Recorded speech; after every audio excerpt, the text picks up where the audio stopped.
지극히 높은 보좌에 앉으신 거룩하시고 자비로우신 우리 하나님, 저희가 목청껏 주님의 높으신 이름을 찬송합니다.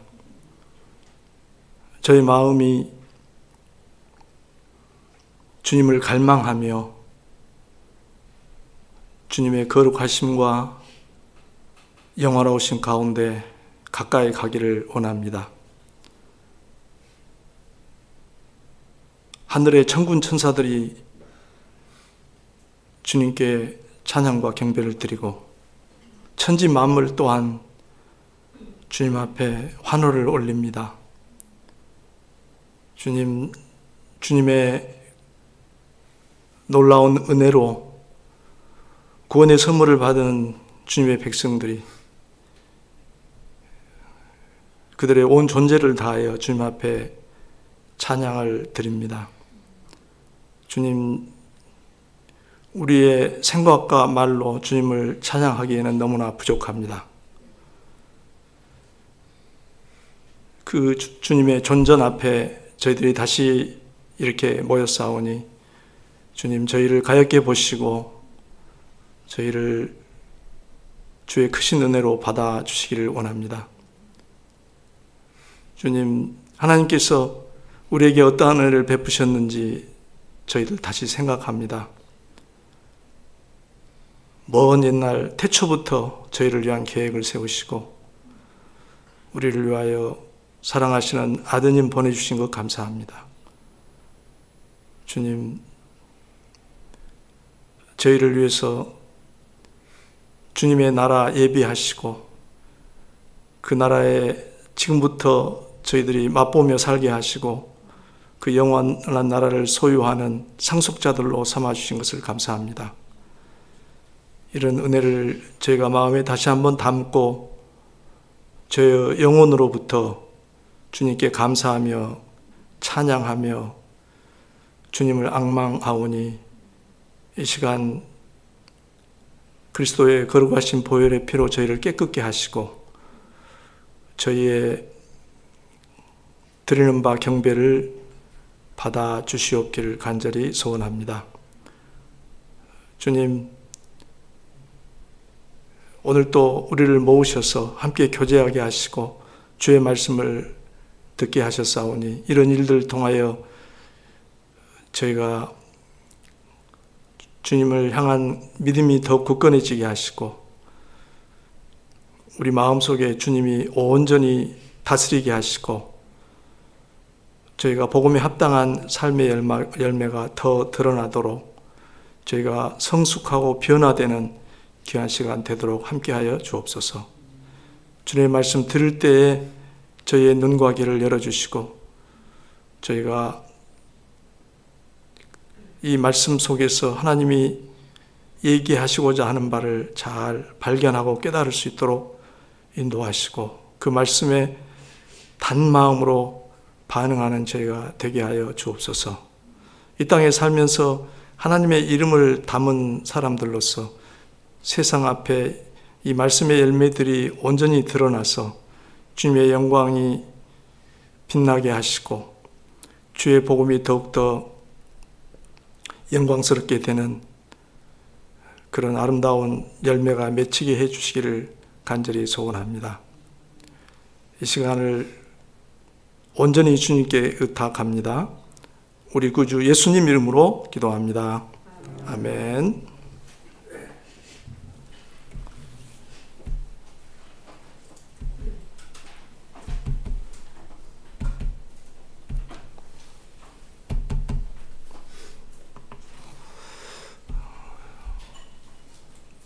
오늘 우리 함께 생각할 하나님 말씀은 데살로니가전서 4장 1절로 18절 말씀입니다.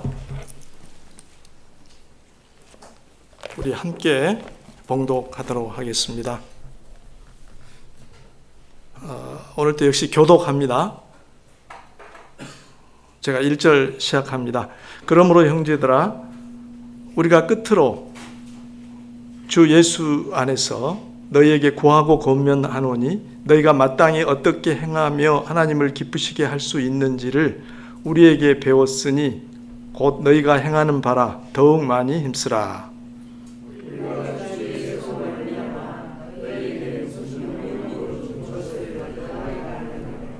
하나님의 뜻은 이것이니 너희의 거룩함이라 곧 음란을 버리고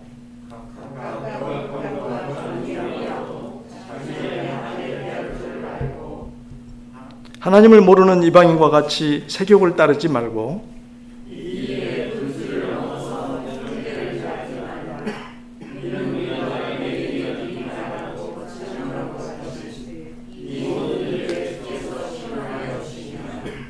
하나님이 우리를 부르심은 부정하게 하심이 아니요 거룩하게 하심이니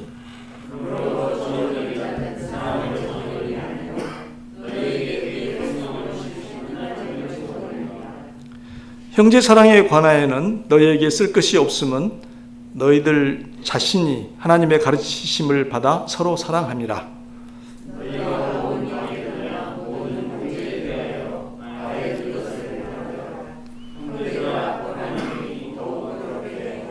또 너희에게 명한 것 같이 조용히 자기 일을 하고 너희 손으로 일하기를 힘쓰라.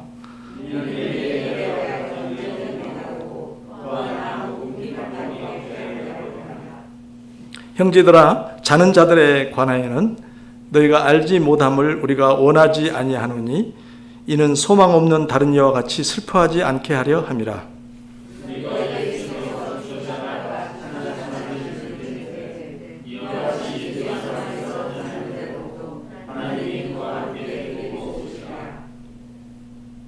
우리가 주의 말씀으로 너희에게 이것을 말을 하노니 주께서 강림하실 때까지 우리 살아남아 있는 자도 자는 자보다 결코 앞서지 못하리라.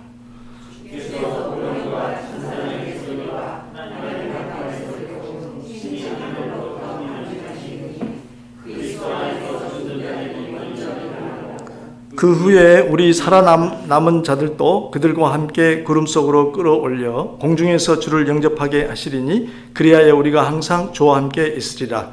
그러므로 이러한 말로 서로 위로하라. 오늘 제목을 이렇게 써봤습니다. 한번 읽어볼까요? 성도들을 향한 안 나와요? 여기가 뽑혔나요? 네. 접촉이 좀 불량한가요?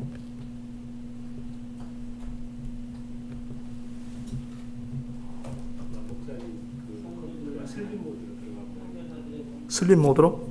아, 그런 건가요? 아, 네. 네. 예. 자, 읽어봅시다. 성도들을 향한 선교사들의 권면. 서론을 짧게 이렇게 써봤습니다. 이거 역시 한번 생각하면서 읽어봅니다. 선교사들은 끝으로 하나님을 기쁘시게 하는 생활에 관하여 성도들을 권면한다. 데살로니가 교회는 이러한 권면이 필요했던 것으로 보인다.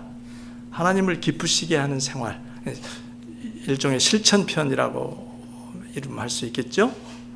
권면의 내용이 나옵니다.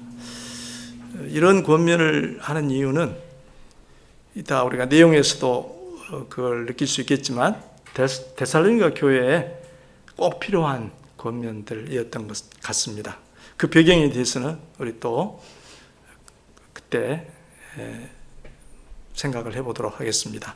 자, 그러면 역시 문제 형식으로 몇 문단으로 나누어서 생각을 해가겠습니다. 1, 2절을 가지고 이 질문에 답해 봅니다. 읽어볼까요?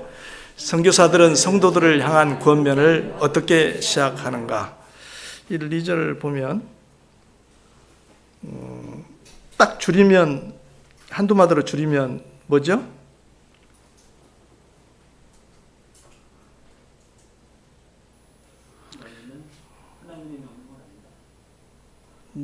하나님의 명령을, 여기서 핵심 단어는, 동사는 힘쓰라. 예. 그렇죠? 너희가 아느니라 이러면 나오는데, 너희가 지금 행하고 있는 반대 더욱만 힘쓰라. 뭘 지금 힘쓰라는 거죠? 어떻게 행하며 하나님을 기쁘시게 할 수 있는지. 근데 중요한 것은 그것을 선교사들은 성도들에게 어땠죠? 이미 가르쳤다는 걸 암시하고 있죠. 여기서 우리에게 배웠으니, 그리고 배워서 이미 그들이 행하고 있는 반대, 지금 1, 2절의 교훈의 핵심은 더욱 힘쓰라 있겠죠. 더욱 힘쓰라. 못하고 있어서 책망하거나 새로 뭘 가르치는 것보다는 여러분 이미 우리한테 배워서 잘 행하고 있는 반대 더욱 힘쓰십시오. 강조하는 거죠. 그런데 그 앞에, 맨 앞에 우리가 끝으로 주 예수 안에서 너희에게 구하고 권면하노니. 그렇죠? 그들 개인의 어떤 부탁이나 교훈이 아니고 예수님 안에서 주님의 가르침을 따라서 그들에게 주는 권면인데, 구하고 권면하느니 하는 말 속에서 간곡한 당부 같은 걸 우리가 느낄 수가 있습니다. 2절은 그 말을 반복하고 있죠. 2절 우리 다시 한번 읽어볼까요? 우리가 주 예수로 말미암아 너희에게 무슨 명령으로 준 것을 너희가 아느니라. 그들이 모르는 바가 아니고 이미 알고 있는 반대 행하고 있고, 그러나 더욱 힘쓰라. 그런데 여기에 주 예수로 말미암아 너에게 무슨 명령으로, 앞에는 권하노니, 권면하노니라고 했는데 여기서는 너에게 이미 준 것을 명령이란 말로 호칭을 했어요. 불렀어요. 명령이란 말은 훨씬 더 좀 강한 의미가 있죠. 반드시 따라야 할 그런 교훈이 바로 명령이 되겠죠. 그러니까 이 두 절에서 우리가 알 수 있는 것은 선교사들이 데살로니가 교회에 머무르는 시간이 아주 많지는 않았지만, 길지는 않았지만 구원 얻는 복음을 그들에게 선포하고 전했을 뿐만 아니라 그 짧은 시간에도 불구하고 중요한 그리스도인 삶의 지침들에 대해서도 가르쳤다는 거, 특별히 그 데살로니가 교인들에게 필요한 부분들을 어떻게 에베소나 고린도처럼 오랜 기간 지나면서 가르쳤던 만큼은 못 가르쳤겠죠. 그러나 필요한 것들을 가르쳤다는 걸 여기서 알게 됩니다. 자, 그러면 그 정도로 우리가 서두를 보고요. 여기서 마땅히 어떻게 행하며 하나님을 기쁘시게 할 수 있는지를 주목하십시다. 복음을 믿고 하나님의 은혜의 구원을 얻은 사람들은 거기서 머물러서는 안 되고 마땅히 행할 일, 또 하나님을 기쁘시게 할 수 있는 삶을 배우고 그 길로 나가야 한다는 거. 자, 1번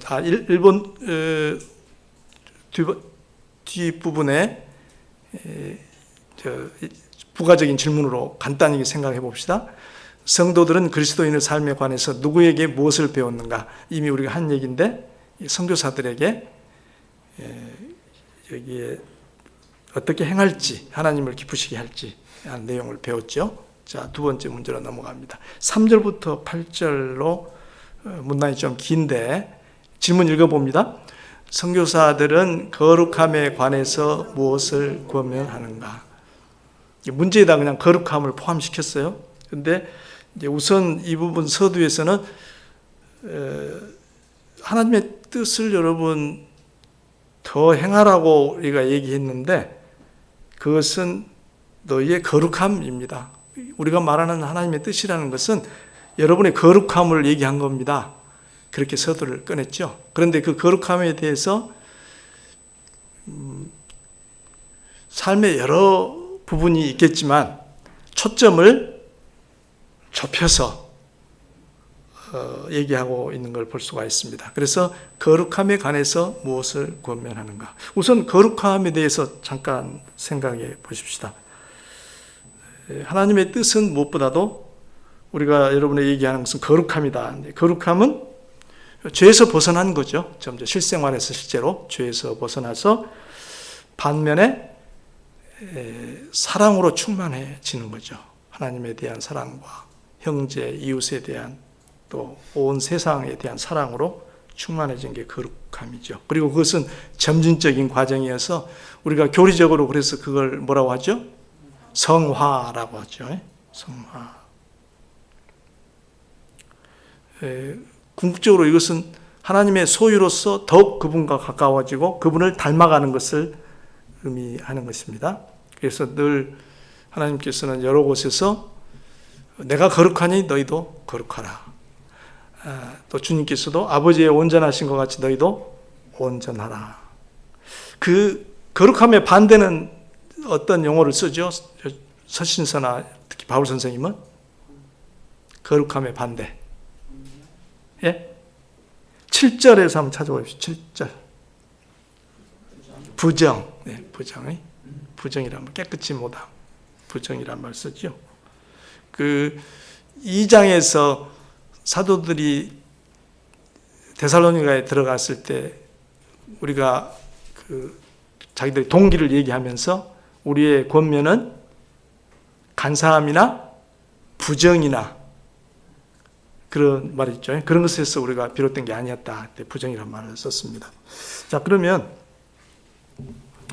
이제 거룩함인데 특별히 거룩함에 대해서 참 많은 교훈이 있겠지만 오늘은 3절 하반절부터 8절에 이르기까지 한 가지 주제로 압축하고 있죠. 그건 뭐죠? 음란을 버리고 그렇게 돼 있죠. 첫째, 음란을 버리고란 말이 나오는데 성경에서 음란이라는 용어는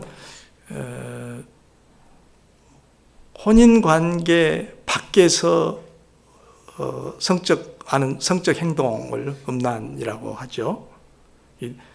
가장 직접적으로는 매매춘, 그리고 간통이 되겠죠. 간통. 그런 것을 얘기하겠죠. 그런데 이제 우리가 서두에서도 생각했습니다만 이런 얘기를 여기서 길게 사도가 다시 한번 얘기하는 것은 일반적인 교훈이 아니고 데살로니가 교회의 형편과 처한 상황을 염두에 두고 한 것입니다. 많은 주제를 다룰 수 있지만은 그들에게 시급한 문제였고 다시 한번 강조해서 가르칠 필요가 있었던 문제였습니다. 그래서 성적인 순결을 굉장히 여기서 강조하고 있죠. 4절로 넘어가면은 뭐라고 그랬죠? 조금 방향을 바꿔서 배우자에 대한 태도, 특별히 남자들의 아내에 대한 태도를 두 가지 단어로 묘사했습니다. 뭐라고요? 거룩함과 존귀함으로 자기 아내에 대할 줄을 알고. 3절부터 시작된 이 맥락에서 이해해야 됩니다. 그러니까 이것은 일반적인 태도를 얘기한 게 아니라 어떤 문제에 있어서 성 문제에 있어서 아내에 대한 태도, 거룩함과 존귀함으로. 그래서 막말로 특히 남자들이 자칫하면 그런 실수나 왜곡에 빠지기 쉽죠. 그 아내를 성적 욕망의 대상으로 인격적으로 대하고 존중하고 하기보다는 그렇게 되기 쉽다는 점. 그래서 단순히 혼인 밖에서 이루어진 일이 아니라 집안에서 아내에게 그렇게 해야 될 것을 더불어서 교훈하고 있습니다. 그래서 이제 다시 5절로 넘어가서 거기서는 다른 단어를 썼어요. 이방인들을 빗대면서 세교를 따르지 말아라. 세교를 따르지 말아라. 음란과는 조금 다른 색깔인데 성적으로 악한 그런 욕망이 세교이 되겠죠. 또 6절은 또 이제 좀 범위를 달리했어요. 이 일의 분수를 넘어서 형제를 해하지 말라. 이것도 이 맥락에서 어떤 문제? 일반적인 얘기가 아니라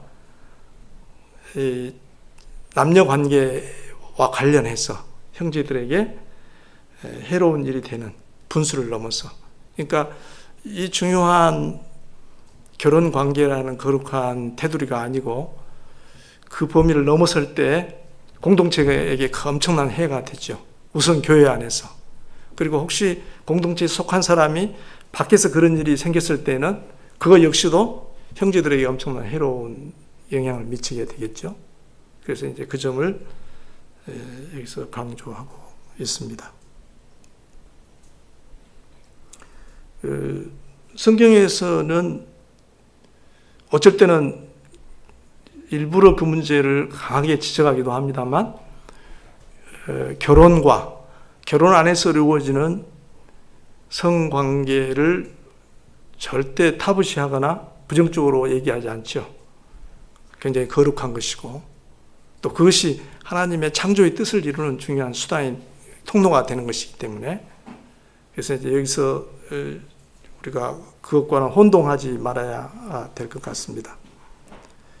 오히려 그런 부부관계의 성격을, 그리고 공동체 안에서 그것이 갖는 의미를 여기서 강조하고 있는 거 우리가 잘 챙겼으면 좋겠습니다.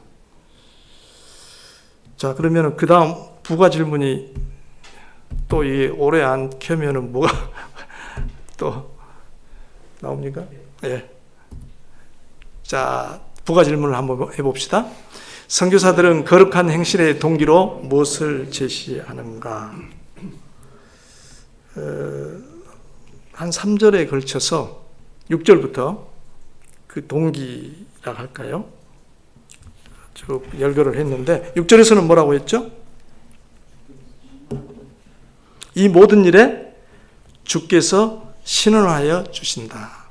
신원하여 준다는 말은 우리 일상 용어는 아니지만 뭐죠? 주님의 심판과 보응을 얘기하는 거죠. 만약에 그런 일로 형제들에게 공동체를 해치고 형제들에게 상처를 주거나 피해를 줬다면 하나님께서 그거 좌시하지 않는다. 반드시 그에 대한 벌을 내리신다. 대가를, 엄중한 일이다 하는 걸 지금 얘기하고 있습니다. 7절에서는 뭘 얘기했죠? 예, 우리를 그러신 목적을 다시 한번 거론합니다. 하나님이 우리를 부르심은 부정하게 하심이 아니고 거룩하게 하십니다.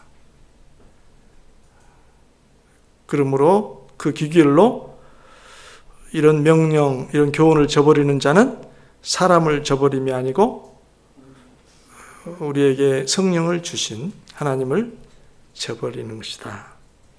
하나님을 무시하는 아주 불경한 처사다 하는 것을 힘주어서 강조하고 있습니다. 다시 올라가서 6절에서 이는 우리가 너희에게 미리 말하고 증언한 것과 같이, 이건 뭘 암시하는 거죠? 데살로니가 있을 때 이 교훈을 이미 한 거죠. 왜 이 교훈을 했던 걸 다시 언급할까요?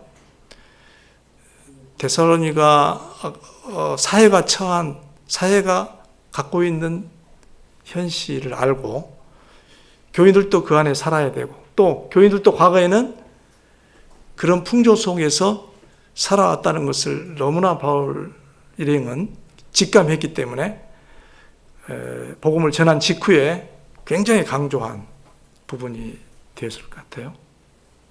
그 점을 거기서 우리가 간파할 수가 있을 것 같습니다. 우리가 가끔 그런 문헌을 읽고 또 얘기를 듣지만은 데살로니가 같은 큰 도시, 당시에 로마 사회 전체가 그랬겠지만 또 여기 마게도니아의 중심 도시 아니었습니까? 인구가 밀집돼 있고 교통과 그런 무역이 왕성했던 그런 요지였죠. 굉장한 발달된 도시였죠. 그런 곳에서 또 이방 신을 섬기는 그 행위들이 성적인 문제와 타락과 서로 행위와 연결되어 있는 그런 것들이 참 많았죠. 그래서 그 당시 문화는 절대적인 남성 중심이었고, 남성들이 자기 아내 외에 다른 여성과 어떤 관계하는 것이 그렇게 사회 속에서 문제가 되거나, 특히 좀 지체가 높은 사람들은 그런 것들을 도덕적으로 비난의 대상으로 삼기보다는 또 노예제도가 있어가지고 노예 가운데서 첩을 두는 그런 관행이라든지 하는 것들이, 또 신전에 가서 신전 여사제들하고 어떤 성적인 부정함이 있다든지 그런 것들이 굉장히 당연시되는 그런 사회에서 이들이 이제 복음을 믿고 거룩한 백성으로 탄생하게 되었는데, 바울 선생님은 그런 점들을 굉장히 힘주어서 말씀하고 있습니다. 우리 사회는 조금 다른 형태로 우리가 이런 문제에서 많은 도전과 싸움을 해야 될 그런 부분인데, 우리도 이 교훈이 오늘날 우리에게 그때 못지않게 적실한 교훈이라는 것을 다시 한번 이 말씀 공부하면서 마음에 새겼으면 좋겠습니다. 자, 9절부터 12절로 넘어가서 문제 읽어봅니다. 선교사들은 형제 사랑에 관하여 무엇을 권면하는가? 거기에 형제 사랑에 관하여는 이렇게 시작을 했죠. 뭐가 좀 여기서 느껴집니까? 어떤 배경이 느껴집니까? 이렇게 서두를 딱 제시하고 나오는 걸로 봐서 아마 어쩌면 디모데가 그쪽에서 돌아오면서 질문을 가지고 왔거나, 아니면 그보다는 그 소식을 듣다 보니까 이 얘기는 꼭 다시 한번 짚어줘야 되겠다 하는 생각이 선교사들에게 들었던 것 같아요. 이것도 역시 데살로니가 교인들의 현 상황, 형편을 고려한 그런 교훈이라는 거 생각을 하면 되겠습니다. 그러면은 여기도 두 토막으로 나누는데, 전체가 하나인데 사실은 두 토막으로 우선 나눠 생각해 봅시다. 9절 10절에서는 뭘 얘기했죠? 잘하고 있는데 더 잘해라. 그렇죠? 잘해왔는데, 잘하고 있는데 더 잘해라. 어떻게 잘하고 있었죠? 스스로들 하나님의 가르침을 받아 그 가르침을 기억하고 그 가르침을 다시 떠올리고 해서 서로 사랑하고 있었습니다. 구체적으로 말하면 마게도냐 모든 형제에 대하여 그런 사랑을 베풀었죠. 그건 우리가 어디서 또 봤습니까? 1장에서 많이 봤죠. 마게도냐에 데살로니가 중심지인데 그 주변에 또 여러 가지 경로로 형제들이, 작은 가정교회들도 생겼을 것이고, 여러 형제들이 촌락이나 다른 주변 도시에 많이 생겼는데, 그들을 향하여 아무래도 이 사람들은 아마도 경제적으로 더 넉넉한 사람들이었을 것 같아요.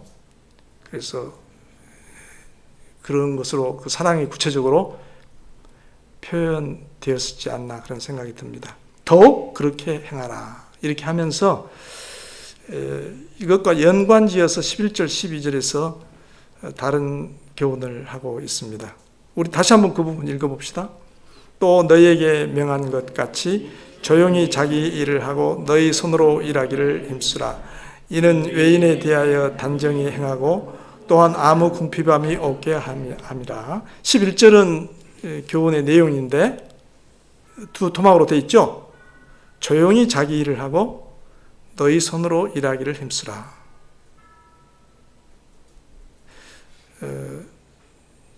자기가, 그러니까 이제 노동을, 자기가 생계를 위해서 자기 일을 하라 하는 것이 첫째고, 두 번째는 너희 손으로 일하기를 힘쓰라. 뭐 같은 얘기인데,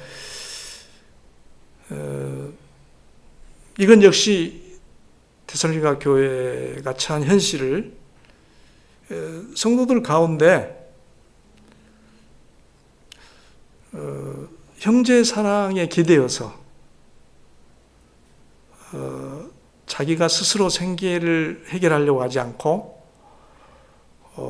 교회에 재정적으로 의존하면서 살아가는 그런 사람들이 있었던 것 같고요. 특별히 우리가 5장에 가면 배우겠지만 재림에 관한 잘못된 가르침에 현혹되어 가지고 곧 주님이 오실 것이니 우리가 일할 필요가 뭐가 있겠냐. 있는 거 다 쓰고 주님의 오심을 대비하자. 그런 어떤 현상들은 교회 역사에 가끔 있었죠. 아주 초기에도 있었고요.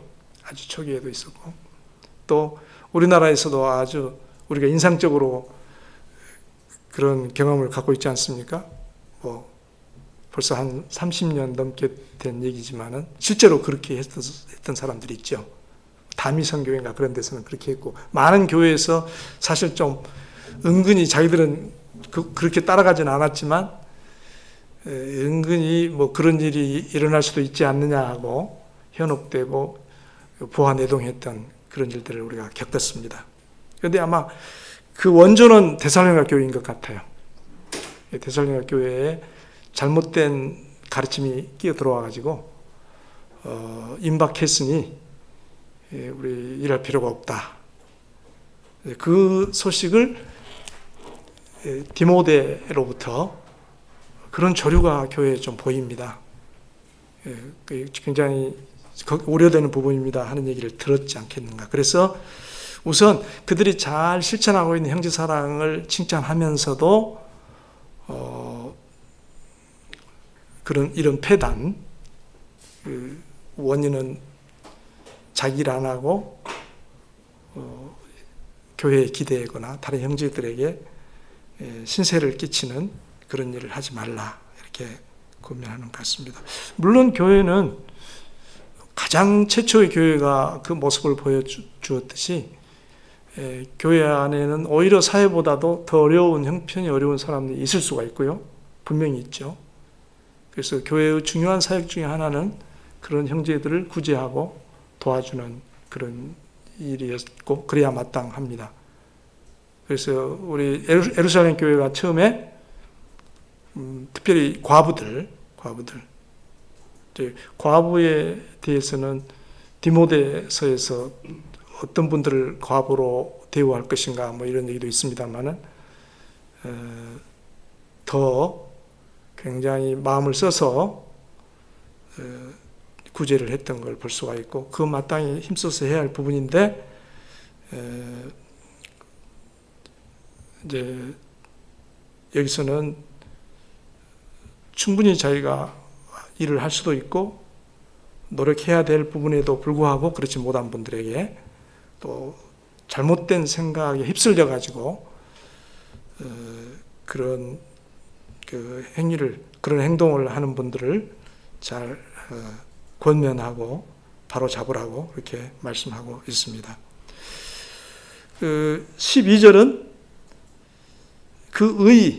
그래야 될 이유 또는 의의에 대해서 얘기해요. 두 가지를 얘기합니다. 첫째는 외인에 대하여 단정히 행하고, 그 말은 뭐 말이죠? 밖에 사람들한테 예수 믿는 사람들을, 특히 그 사회에서 예수 믿는다는 것은 굉장히 눈에 띄는 일이었고, 참 저 사람들 밖에서 들어온 이상한 사상을 믿고 참 묘하게 간다 이렇게 생각할 텐데 어떻게 하는가 보자고 지금 보고 있죠. 그래서 외인들에 대해서는 단정히 행해야 된다. 다시 말하면 품위 있게 행해야 된다. 외인들의 평가와 평판이 참 중요하죠. 바울 선생님의 교훈과 또 베드로 선생님도 마찬가지고 외인들에게 우리가 어떻게 비치는가가 굉장히 그분들에게서 중요한 또 주제 중에 하나였어요. 우리 한국 교회가 갈수록 우리는 이 문제에 있어서 미궁에 더 빠져드는 것 같아서 많이 걱정이 됩니다. 전 입에 담기도 싫습니다만은 또 최근 뉴스에 그 못된 짓을 하는 목사가 그 재개발 조합에서 500억을 받아냈다, 그런 뉴스가 떠서 그냥 억장이 무너지는 것 같은 그런 생각이 듭니다. 서양 사람들은 그것도 교회라고, 교회들이 저런다, 목사들이 저런다 이렇게 욕을 할 텐데 정말 걱정이 많이 됩니다. 어쨌든 외인에 대하여 단정히 행한다는 건 굉장히 중요한 부분이고, 그래서 장로를 택할 때도 불신자들에게 좋은 평가를 받는 사람, 그 중요한 항목 중에 하나였습니다. 두 번째 의의는 뭐였죠? 그렇게 함으로써 아무 궁핍함이 없게, 남에게 의존하지 않게 하기 위해서 그래야 된다. 기본적으로 자기 생계는 자기가 책임지도록 서로 노력해야 된다. 그런 말씀을 하셨습니다. 자, 마지막 꼭지 13절부터 15절로 우리 또 넘어가도록 하십시다. 자, 문제 읽어볼까요? 선교사들이 자는 자들에 관하여 쓰는 목적은 무엇인가? 그들이 설명한 내용을 숙고해보라. 역시 이것도 왜죠? 자는 자들에 관하여 한 걸로 봐서 디모데로부터 소식을 들은 것에 기초한 것 같습니다. 이 문제에 대해서 뭔가 오해가 있고 그로 인해서 교정해 줘야 될 부분이 있었던 것 같아요. 이 부분은 잘 설명이 되어 있어서 또 이미 우리가 많이 배운 바 있는 내용이어서 자세하게 설명은 하지 않겠습니다. 여기서 너희가 알지 못함을 우리가 원치 아니하노니, 이미 이 문제에 대해서도 주님의 재림은 또 그분들의 복음 전파의 중요한 주제였을 것 같고요.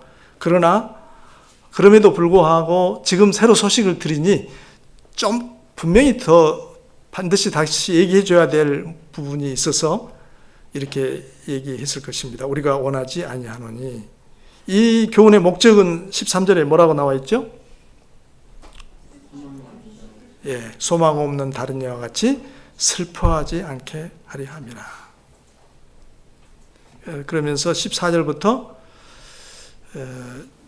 쭉 18절까지 그리스도의 재림과 성도들의 부활에 대한 얘기를 쭉 하고 있습니다. 그냥 쭉 다시 한번 읽으면서 간단히 언급하겠습니다. 우리가 예수께서 죽으셨다가 다시 살아나심을 믿을진데, 그걸 대전제로 깔고 있죠. 그러니까 이것은 이미 바울 일행이 성도들에게 잘 가르쳤던 내용인 거죠. 그리고 우리는 그 믿음을 가지고 있다. 그 믿음을 우리가 되살려 볼 때, 상기할 때 어떤 결론을 내릴 수가 있죠? 이와 같이 예수 안에서 자는 자들도 하나님이 그와 함께 데리고 오시리라. 표현이 조금 좀 색달라요. 하나님이 그와 함께 데리고 오시리라. 그냥 예수님이 재림한다는 말로 하지 않고 하나님께서 그와 함께, 그는 누구죠? 그와 함께 예수님을 말하죠. 예수님 재림하실 때. 그러니까 재림하실 때 누구도 함께 오시는 거예요? 성부 하나님도 같이 오시는 거예요. 이 구절에 의하면 성부 하나님도 함께 오신다. 그러죠. 삼위일체 하나님은 서로 분리될 수 없는 일체시니까 같이 오신다. 근데 그렇게 일부러 이분은 표현을 했습니다. 이 안에 뭐가 포함되죠?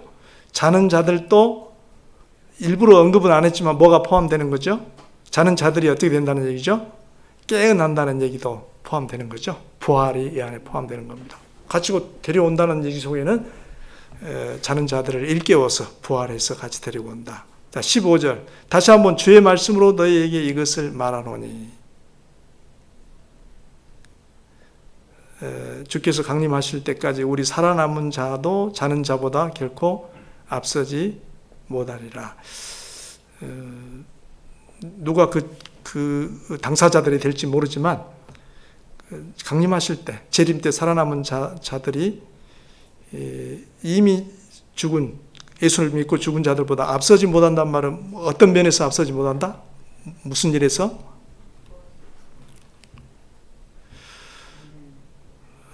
앞서지 못한다 하는 내용이 뭔가 한번 봅시다. 어떤 면에서 그런가?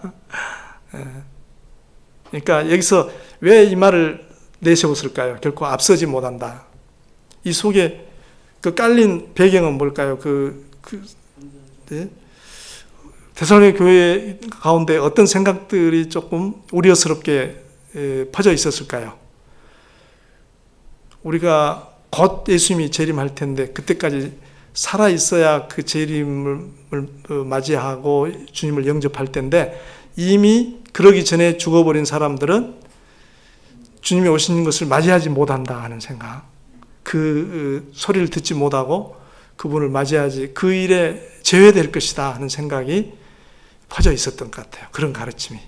그러니까 아니다. 우리 살아있는 자가 결코 이미 그리스도 안에서 잠자고 있는 사람보다 절대 앞서지 못해.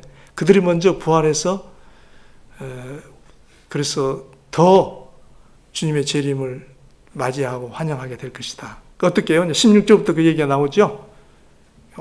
주님이 재림한 장면을 쭉 얘기했고요. 자는 자들을 깨우는 그런 장면이라고 볼 수 있죠. 천사장의 소리와 나팔 소리로. 그때 어떤 일이 벌어지죠? 그리스도 안에서 죽은 자들이 먼저 일어나고. 어떤 몸으로 일어날까요? 부활의 몸, 영광스러운 몸으로. 그리고 살아있는 자는 어떤 의미에서 그 다음에 변화하여, 영광스럽게 변화하여 함께 구름 속으로 끌어올려서 공중에서 주를 영접하게 될 것이다. 이건 왜 구름 속으로 끌어올려 간 거죠? 이것은 구름 속에서 살게 하려고요? 거기서 하프 틀고 그러면서 살게 하려고 한 게 아니라 주님을 영접하게 하시려, 마중 나가는 거예요. 마중 나가게 하는 거죠. 이 휴거 때문에 또 난리가 났었죠. 그리하여 우리가 항상 주와 함께 있으리라. 그 뒤에는 구체적인 얘기를 안 했어요. 여기서 교훈의 핵심은 뭡니까? 죽은 자들이 결코 그때 재림 때 살아있는 자보다 뒤처지지 않는다 하는 것을 얘기하는 것이지, 다른 여러 가지 교리를 다 말하려고 하는 건 아닙니다. 근데 우리가 아는 지식으로는 어쩌죠? 주와 함께 있으리라. 어디에서 있게 되죠? 물론 하나님 나라에서 있게 되는데, 장소는, 성경이 말하는 장소는 새하늘과 새 땅, 새하늘과 새 땅. 그 새하늘과 새 땅이 어디일 것이냐 하는 게 또 우리 관심사인데, 그 이제 오늘 얘기하면 너무 커지니까, 새하늘과 새 땅에서 주와 함께 영원히 거하게 될 것입니다. 18절 읽음으로써 마무리하십시다. 그러므로 이러한 말로 서로 위로하라. 길게 다루지를 않았고, 그 내용이 우리가 익숙하고 또 잘 정리된 내용이기 때문에 이 정도로 하겠습니다. 그러면 간단히 두 가지 포인트만 생각하고 끝내도록 하겠습니다. 자, 가번 읽어봅니다. 오늘 말씀에서 강조된 거룩함과 형제 사랑의 두 가지 측면은 무엇인가? 거룩함에서는 어떤 걸 많이 핵심적으로 힘줘 강조했죠? 부부 간의 그 생활, 부부 생활에 대해서 했습니다. 그래서 혼인 밖에서, 결혼 생활 밖에서 얘기지만 우리는 보다 더 우리 결혼 생활 안에서 배우자에 대한, 특별히 남자들의 아내에 대한 그런 우리의 태도, 존중하는 태도, 거룩함과 존귀함으로, 고귀함으로 다룰 것, 대할 것, 그걸 얘기했고, 형제사랑에 대해서는 특별히 뭘 얘기했죠? 자기 손으로 일을 하고, 잘못된 가르침에 휘둘려서 의존하지 마라. 그래서 스스로, 물론 그 안에 갇혀있는, 밑바닥에 깔려있는 것은 교회가 또 해야 할 사명을 우리가 기억하되 스스로 자기 생계를 책임지려고 노력하라. 그것이 그리스도인으로서 해야 할 중요한 의무다, 책무다 하는 걸 얘기했고, 자, 두 번째 읽어볼까요? 주님의 재림에 관한 사실들은 어떤 점에서 우리에게 위로가 되는가? 처음 생각하는 내용은 아닙니다만 여러분에게 위로가 됩니까? 위로가 어떤 점에서 했는데 아마 이제 얘기도 서로 나눠보면 좋은데, 각자 마음속에 한번 정말 이게 우리에게 위로가 되는 사실인가? 이제 이럴 때 우리가 늘 먼저 우리 앞서 주무시는 우리 어른들, 부모님 생각하게 되죠. 저도 아직 어머니 두 분은 살아 계십니다만 두 아버지께서 먼저 가셨는데 그분들을 보내던 과정, 또 그분들을 장례하던 과정을 되돌아보게 됩니다. 그때 이런 위로를 기억을 했고 참 마음에 큰 안위와 평안을 얻었던 그런 기억이 나고, 그것을 장례에 참여하는 우리 형제들하고 가족들하고 나누었던 기억이 납니다. 제 친아버지는 6.25 때 참전용사하셔가지고 전라북도 임실에 가면 호국원이라는 국민묘지가 있는데 거기에 요만한 자리에 이렇게 이제 매장되셨는데, 거기서 마지막 유골함 가지고 가서 이렇게 할 때 이 말씀 함께 우리 형제들하고 읽고 서로 위로를 나누었던 그런 기억이 납니다. 자, 그러면은 함께 감사의 기도 드림으로써 오늘 말씀 공부 마치도록 하겠습니다. 자비하신 주님, 오늘 또 저에게 귀한 말씀 주신 것 감사드립니다.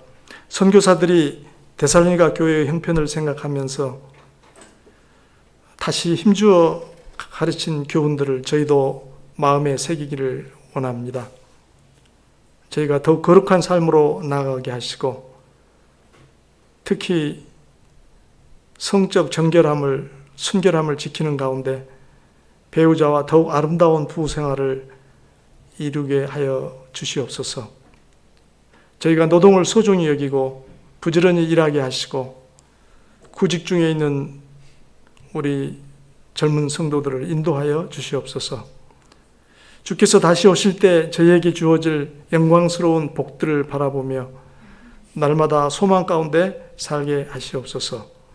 우리 구주 예수님의 이름으로 기도하옵나이다. 아멘.